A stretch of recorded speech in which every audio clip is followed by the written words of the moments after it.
Operation devil hunt সহ গাজীপুরের আইন শৃঙ্খলা পরিস্থিতি নিয়ে জানাতে যুক্ত হয়েছেন সহকর্মী আবুল হাসান। আবুল হাসান, গাজীপুরে অপারেশন ডেভিল হান্টের সর্বশেষ অগ্রগতির বিষয়ে জানাবেন। সিরাজগঞ্জের সংসদ সদস্য চয়ন ইসলামের গ্রেপ্তারের বিষয়ে কি তথ্য আছে আপনার কাছে?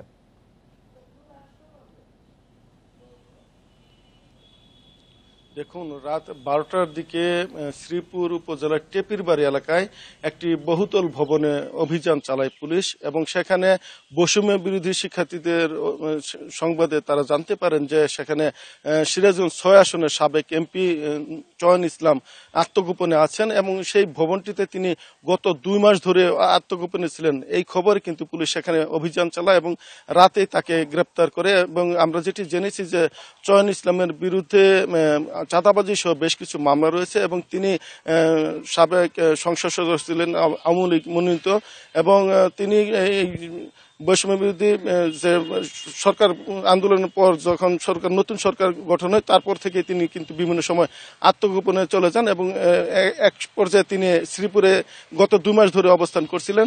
এবং আমরা আরো খবর নিয়ে যেটি জেনেছি যে গতকাল ডেভিল হান্টের অভিযানের অংশ হিসেবে গাজীপুর মহানগর পুলিশ 2জন যুব মহিলা লীগ নেত্রীকে বিভিন্ন স্থান থেকে আটক করেছে এবং তাদের যে অভিযান সেটি চলমান রয়েছে। এখানে পুলিশ কর্মকর্তারা আমাদেরকে যেটি বলছেন যে কতিপয় আওয়ামী লীগ নেতা এবং তাদের দোসররা যেভাবে হুমকি ধামকি দিয়ে আসছেন যে মানুষকে ঘুমাতে দেবেন না, তাদের নৈরাজ্য করা হবে, এই নৈরাজ্যের জবাবে আসলে পুলিশ এবং অন্যান্য আইন শৃঙ্খলা বাহিনীর সদস্যরা ডেভিল হান্ট অভিযান পরিচালনা করছেন এবং তারা বলছেন যে এটি পুলিশের জন্য চ্যালেঞ্জ এবং সেই চ্যালেঞ্জ মোকাবেলায় পুলিশ প্রস্তুত রয়েছে এবং যতক্ষণ পর্যন্ত অস্ত্রধারী সন্ত্রাসী এবং যারা এখানে দুষ্কৃতিকারী তাদের ধরা না পর্যন্ত এই অভিযান অব্যাহত থাকবে বলে আইন শৃঙ্খলা বাহিনীর সদস্যরা আমাদেরকে জানিয়েছেন।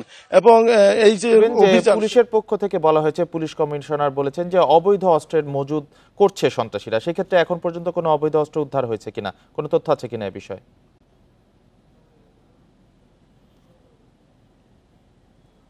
দেখুন, যেগুলো যাদেরকে গ্রেপ্তার করা হচ্ছে পুলিশের ভাষ্য তারা আওয়ামী লীগ এবং তাদের দোসর এবং অনেকে আওয়ামী লীগের নেতাকর্মী এবং তাদের বিরুদ্ধে এর আগেও কয়েকটি মামলা রয়েছে, অনেকের বিরুদ্ধে মামলা রয়েছে এবং সেই প্রেক্ষিতে তাদেরকে আটক করা হচ্ছে। তবে অস্ত্র উদ্ধারের যে ঘটনাটি আমরা পুলিশ থেকে বলা হচ্ছে যে তাদেরকেও গ্রেপ্তার করবে, কিন্তু এখন পর্যন্ত আমরা সেই সুনির্দিষ্ট কোনো তথ্য পাইনি অস্ত্র উদ্ধারের, যে কতটি অস্ত্র আসলে উদ্ধার হয়েছে বা অস্ত্র উদ্ধারের কোনো তথ্য আইন শৃঙ্খলা বাহিনী আমাদেরকে জানাতে পারেনি।